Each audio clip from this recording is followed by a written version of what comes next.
The president was as mad as I've ever seen him, and he was trying to control himself. And the president said, "Well, this is, killing me.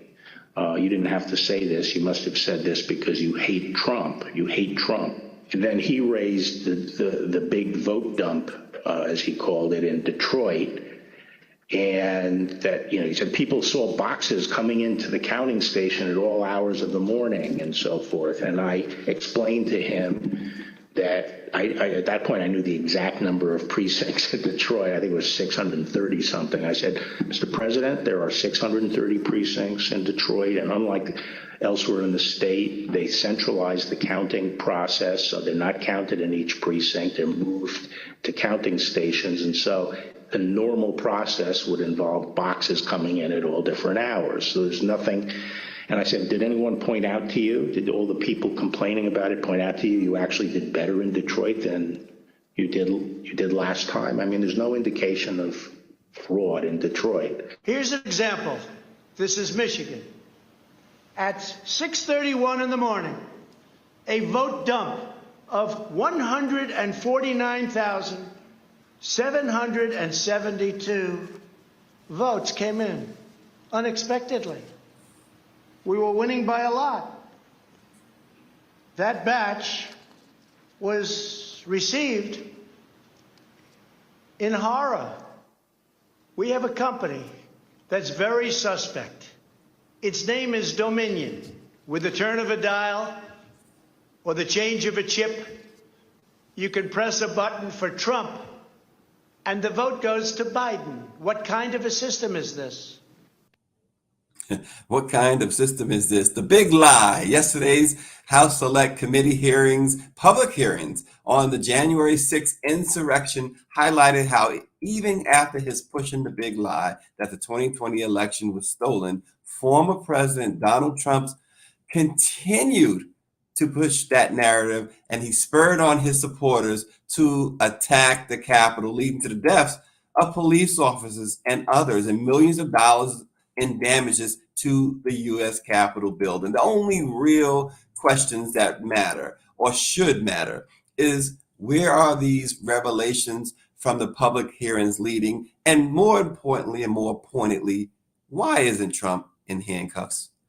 Meanwhile, there's a bipartisan deal that's been reached on gun control, which has raised our eyebrows, with 10 Republicans agreeing to the deal, which means that there's enough votes to override the filibuster. But we will discuss why many are calling the legislation trash in the fight to reduce gun violence and the mass shootings that permeate America. We've discussed this morning all of that with attorney Robert Tarver of the Tarver Law Firm in New Jersey, Lauren Burke, the Capitol Hill reporter extraordinaire, and Asad Walker out of Texas. Good morning, everyone.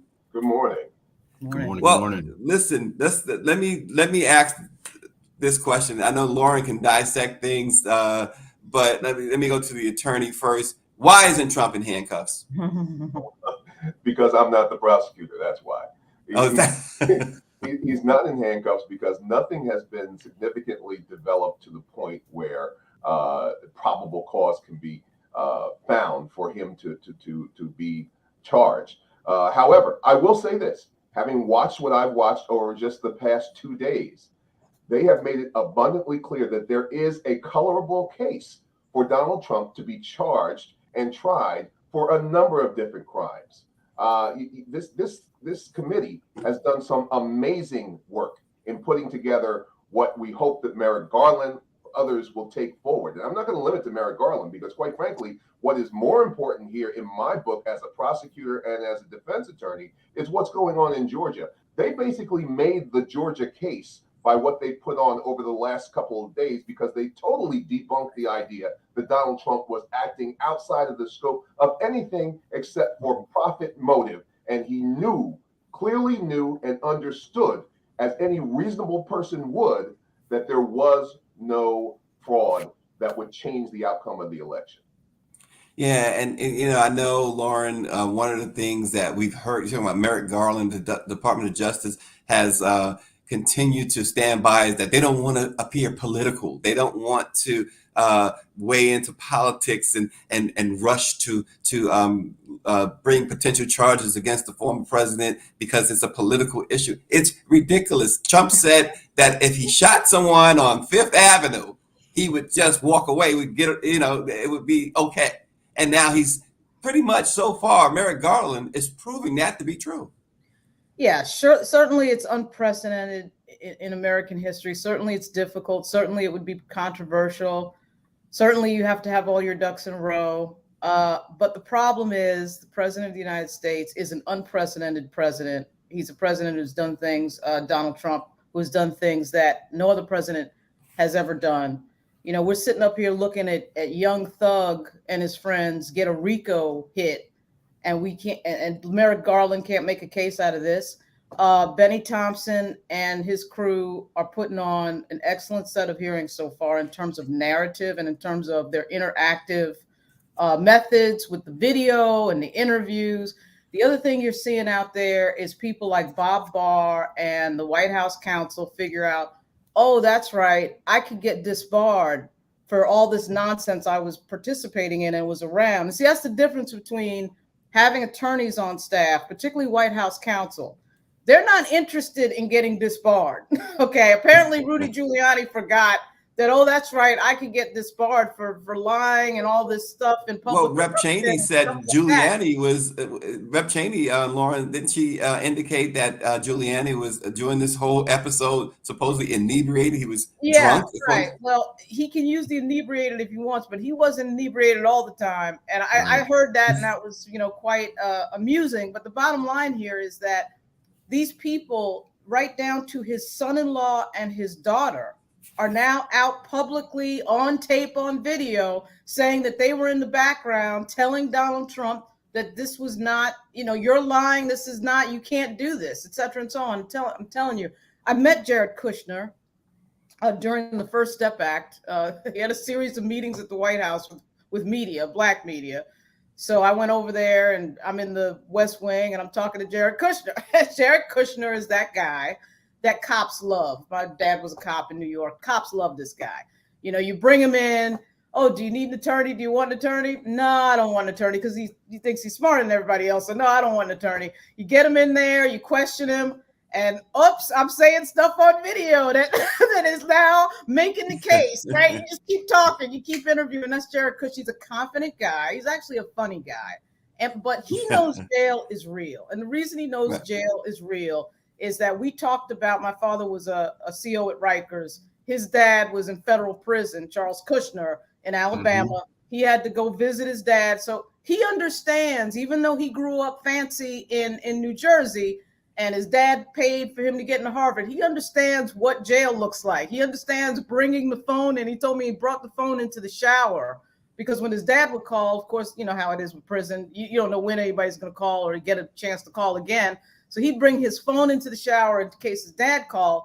And, I think when I look at what he said on tape, I'm like, wow. And that's just a snippet of it. So Benny Thompson and the crew are doing a really good job. They're not doing what Bob Mueller did, because if you remember the Bob Mueller hearings, we all expected indictments and all this stuff. And Bob Mueller is the man and this and that. And then that flopped, right? But this has been quite extraordinary, to say the least.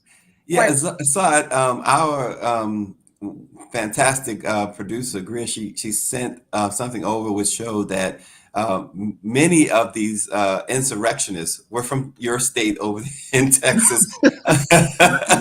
Thank you. Assad, watching these hearings, I'm sure as everybody watches these hearings, you can still see clearly the attack happening. But talk about that aspect, and seriously about all of these individuals, including law enforcement from Texas. Is it because they have such easy access to guns? Is it because they are lockstep with this "Make America Great Again" attitude that you have so many Texans involved in this? And there's the illustration there. It's all that and then some. Everything I think goes back to this belief in white supremacy. So, when you declare black people to be inferior, and, you don't have to do it consciously, when you declare black people inferior, you're also declaring white people superior. And so, whatever disgruntlement you have in your mind is legitimate. Whatever actions you take are legitimate. And so what I see when I'm watching these hearings is the lengths white folk will go to assuage their God complex, their hurt feelings, their sense of this white supremacist entitlement complex. I mean, they organize a coup, they say they aren't breaking the law, and then they blame everyone else for actually doing the coup. They blame black folk, Antifa, the FBI. What else I see is, I don't focus on the Texan part, but I see black people taking center stage. Even though we see a whole lot of white attorneys and this and that and the other, it's really, to me, almost black people on trial, because it's all about trying to discredit the black vote, black citizenship, and all that. And, Texans who are still talking about seceding from the Union, that's right up their alley. And so that's one of the reasons why you see so many folk from not my state. I was actually born in Ohio, but I'm living here. But that's why I think you see so many Texans, because that whole mindset that we will do anything to get our way, that's preaching to the choir. Yeah, and talk about, Lauren, if you will, the significance of this. Fox News actually aired the hearing yesterday. They refused to air the first hearing, but Chris Steyerwalter, who was a former Fox News political editor, he told the panel that the so-called, and we heard Trump at the beginning, the so-called red mirage, in which an apparent Republican lead on election day dissipates because absentee ballots heavily favor Democrats, happens every time. And more video testimony. Of course, we saw Attorney General Barr say that many of the alleged voter fraud accusations, it was bogus. And of course, the committee concluded that Trump's disinformation campaign directly led to the insurrection. So they've concluded that it led to the insurrection. We're talking about the possible punishment for Trump, but also Fox News was very much embedded and very much was a big part of that disinformation campaign. Yeah, I mean, the idea that this is a news organization is not a news organization, it's a political organization. So is OAN and Newsmax and Daily Caller. These things were created to, buttress nonsense. I mean, that's just what they're doing. But the fact that Fox News aired the second hearing, and the fact that the New York Post wrote the editorial the other day throwing Trump under the bus, would tell you that I think they're just fatigued from lying and having to prop up this charade that they know is a charade, that they know that the president of the United States has been lying this entire time. And we understand, and Mr. Walker just said it, that, this is all about Donald Trump being ticked off that black Detroit and black Atlanta and black Philly and these voters in black Milwaukee. Okay, yes, in the case of Atlanta in particular, joined by a lot of white progressives, threw him under the bus and basically were the reason that he lost to Joe Biden by 7 million votes. And Donald Trump knows that. And it is killing him that is a fact. That, in fact, yes, black people is what caused me to lose this election. And so he is trying to invalidate those black voters with this nonsense and this big lie. And even the whitest of white conservatives sitting over at Fox News, it's just not Chris Steyerwalter, it's other people who've been sitting there very frustrated with this because they know that this is a lie, but they're trying to prop this up. And then you've got, Hannity and them effectively acting as the communications director at the White House.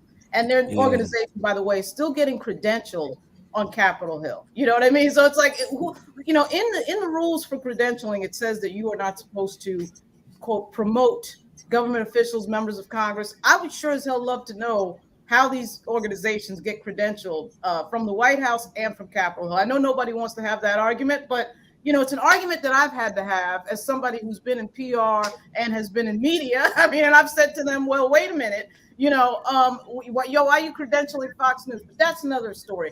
The president is angry that Black people took him out of office and put Joe Biden in. And so these people cannot prop this up. And again, back to attorneys, you lie in public like this as an attorney and your law license is on the line. I mean, it's gone. I mean, Attorney Tarver could talk more about that one, but I mean, this is they're not going to keep doing this. So again, Benny Thompson is doing a phenomenal job. Yeah, and before we formally bring in the president and CEO, he's here, Dr. Chavez. Let me ask you, Attorney Tarver. I mentioned to Lauren, as you heard her with a great summary of it, but we talk about Trump and his potential legal jeopardy. But what about the other actors? What about Fox News and putting out this information intentionally? There are no media controls at this juncture that would in any way impact Fox News, and that's one of the things that we need to start talking about. Some legitimate controls on out of control media. Look, the First Amendment is not absolute. We know that there are controls on the First Amendment, and maybe we need to start talking about how that happens, particularly in broadcast media. But I want to just say one more thing. We need to stop today, this very day, stop talking about this Donald Trump thing as if he has actually bought into a legitimate belief that this election was stolen.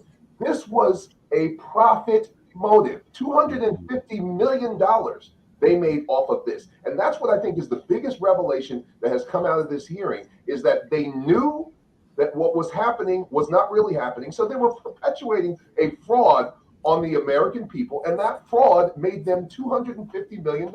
There's a specific federal statute for that. It is wire fraud, and it carries up to 20 years. I have never seen a clearer case. And I will tell you right now, any individual in the United States, any corporation or any nonprofit organization who did this, knowing what these people knew, would be subject to criminal charges and would be indicted by a federal grand jury. I see no reason why Donald Trump would be in any different standing other than the fact that he was the president of the United States. Wow. Well, and this is why we love to have Attorney Tarver on, to bring this stuff to a legal understanding for all of us. Dr. Chavez, thanks for joining us this morning. Before we move on to the next topic, I'm sure you want to weigh in on the committee hearings from yesterday and how really the big lie, it was exposed before, but it's laid bare here in these hearings. Well, thank you very much. And thank you to all of the guests this morning. I just say amen to what has already been said. And that's why we have the Black press, to make sure, first, we salute Benny Thompson, who's chair of the committee. They're doing a great work. And then also our response. I think the lie is a lie. And I think that what the role that the Black vote played in the last election is even just as critical in this year, in 2022, as well as it will be in 2024. There's a lot at stake. And I think that we need to continue to resist voter suppression. One way to resist the big lie that's still out there is to continue to have a massive Black voter turnout in all of these states and all of these communities. Beyond the 6 swing states, all the states, we need to make sure that we have a massive Black voter turnout in 2022. Yeah, and also in the news, and we'll start with Assad Walker. The President Biden on Monday said the bipartisan agreement on gun control reached in the Senate reflects, he called, important steps in the right direction and would be the most significant gun safety legislation to pass Congress in decades. The president said with bipartisan support, there are no excuses for delay and no reason why it should not quickly move through the Senate and the House. Each day that passes, more children are killed in this country. The sooner it comes to my desk, the president said, the sooner he can sign it and the sooner officials can use these measures to save lives. However, Assad, many are calling the agreement, quote unquote, trash. It has no universal background checks. It doesn't place a ban on assault weapons, or it does not increase the age to buy assault weapons. It merely increases funding on mental health and school safety. Why didn't they make other changes, Asad? Lord have mercy. I mean, this looks like just a big PR move on the part of both Democrats and Republicans to say that we actually got something done, that we actually did something bipartisan. But all it is just, what do they call it? Something in mirrors. I don't spit mirrors, whatever they call that. Because if you're not going to, have the background checks, if you're not going to ban assault rifles, if you're not going to increase the age when folk can buy guns in Texas, you can buy a gun even before you're born, because an unborn fetus has more rights than an actual born child. If you're not going to do all those things, then you're really not doing anything at all. But I like to bring this issue back to really every other issue.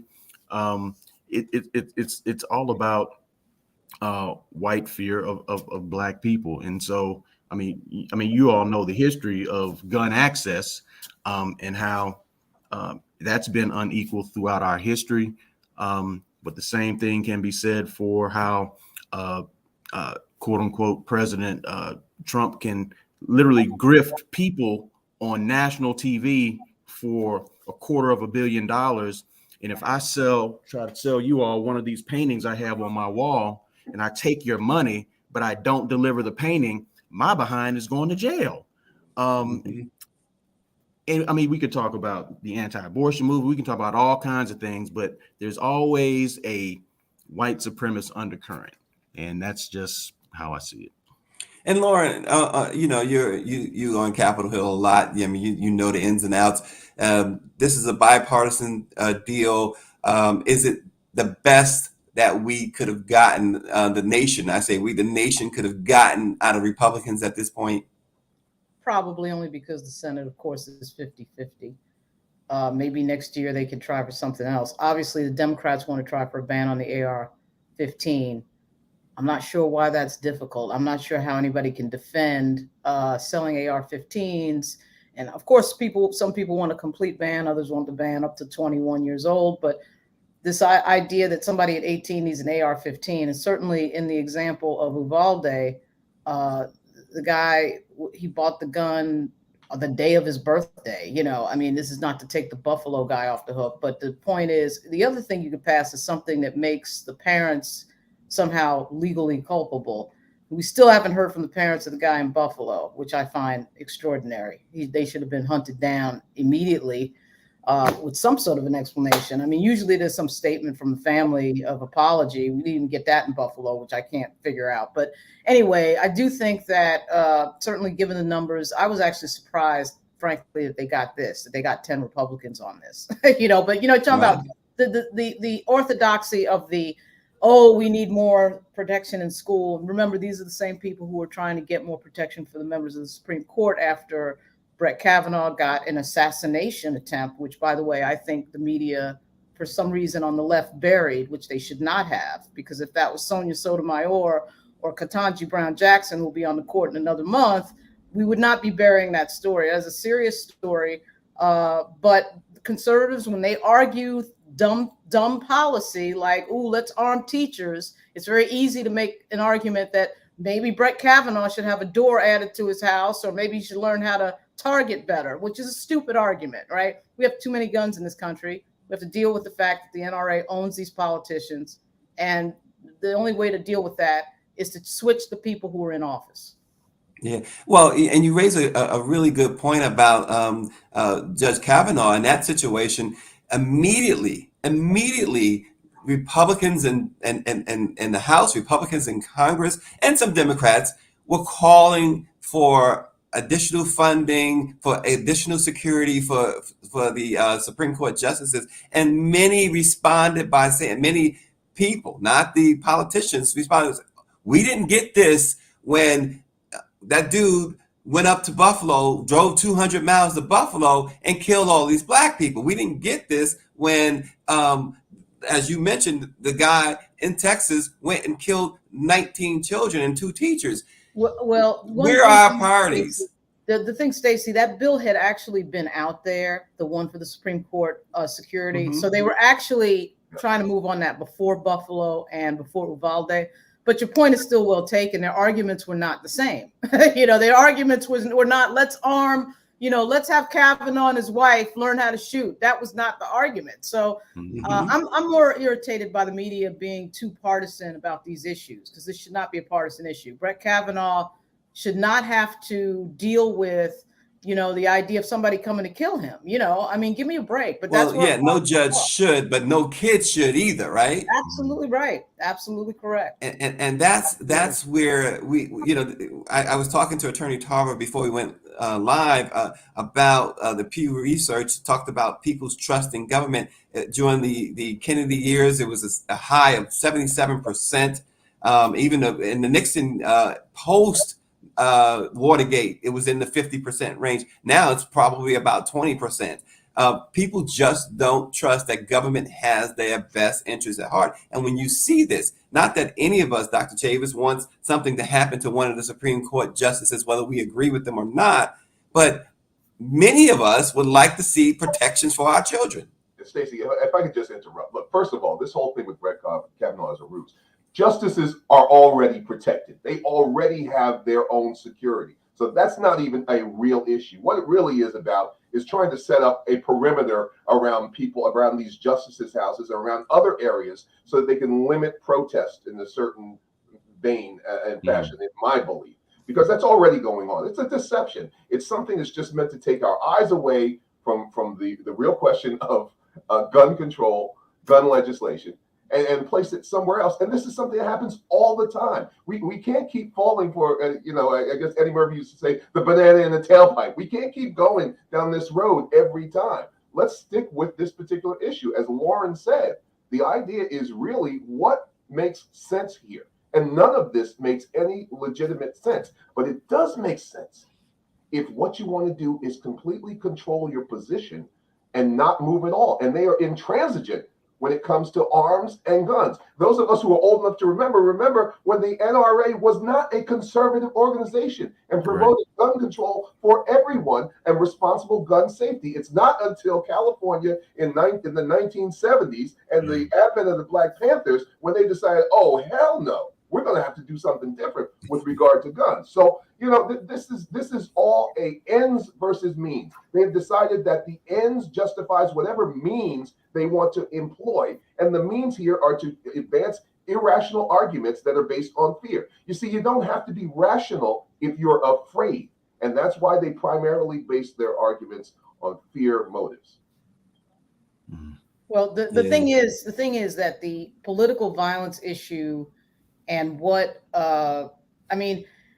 yeah, Robert, you're right. My father was a member of the NRA. He was a cop, so he's a gun nut. That was back when the NRA, when you got the NRA magazine, when you remember, you got this magazine that showed up that had the deadliest weapon I ever saw as a kid on that cover of that magazine was a hunting rifle with a big scope on it. I mean, that was it. He was a hunter safety instructor.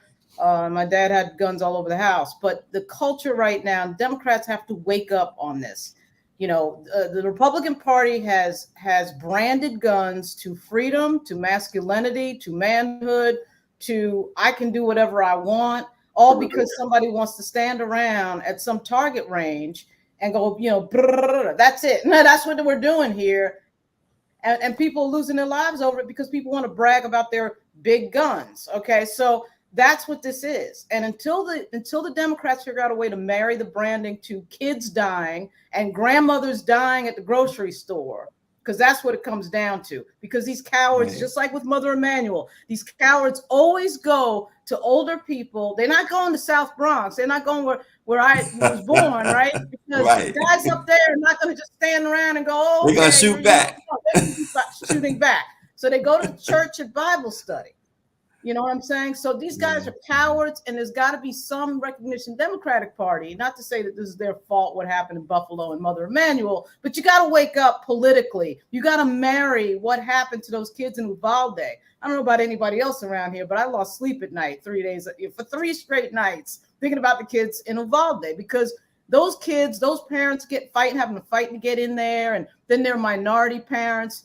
and then the woman that got her 2 kids and ran them out. That is stuff that everybody, I don't care who you are around the world, can understand. The Democrats have got to do better with their messaging on this. If you can't message on this going into the midterms, there's something wrong. This is something wrong with that. Unless and until you can show the images, it will never be connected with the American people. Unless you show those children, unless you show those mangled bodies, they will never respect what you're saying, because all they see is beautiful pictures of children before they were killed.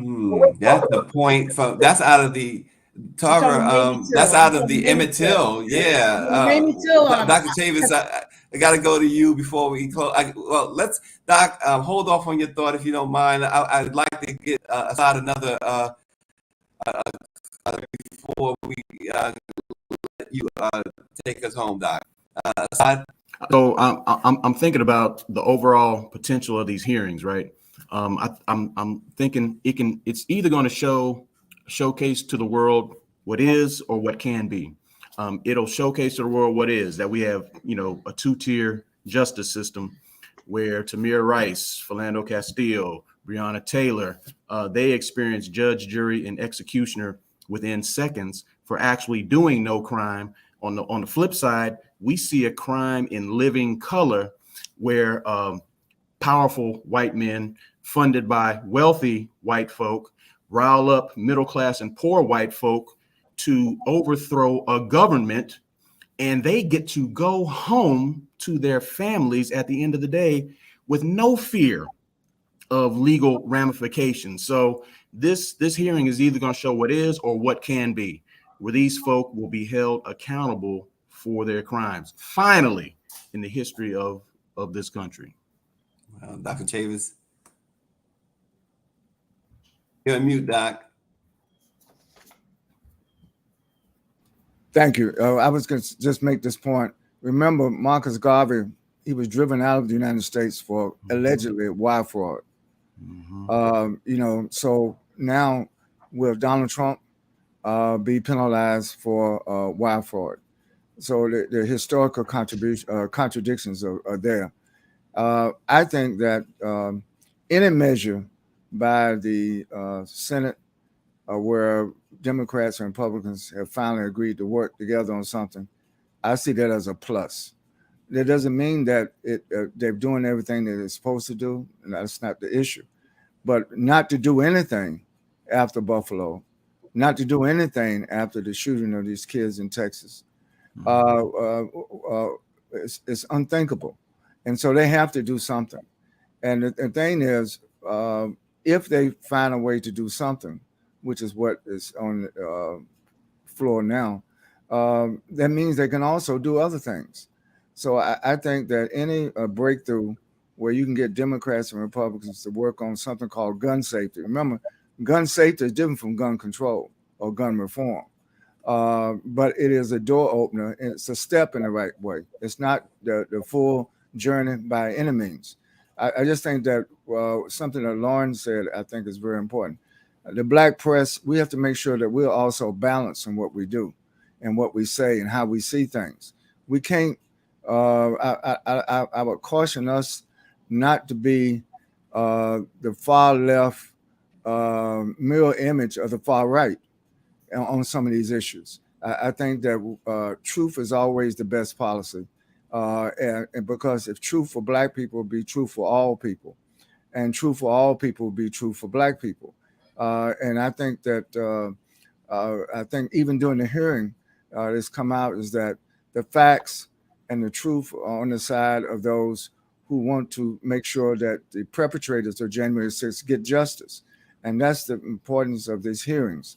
And how the media treats these hearings is also very interesting. So I just think that we got to keep pushing, and not get ourselves squared off where we become, ourselves cynical rather than seeing the broader picture where we have to keep pushing in all these areas. Gun violence is just one of the issues that Black people are facing in America, but it's an issue that we have to deal with. We have to keep pushing. So I think that we have to continue this discussion. We're going to be talking about it at the convention next week in New Orleans. And so glad that we're going to be having an opportunity to celebrate the 195th anniversary of the Black Press of America. And go to www.nnpa-events.com to register and join us next week. In fact, a week from today, we'll be making our way to New Orleans for the 195th celebration of the Black Press of America and the NNPA's annual summer conference. One of the many exciting and informative discussions will include, in our own voice, the National Black Women's Reproductive Justice Agenda with Racine Tucker Hamilton, the Vice President of Communications for that organization. Join us in New Orleans beginning June 22nd through June 25th.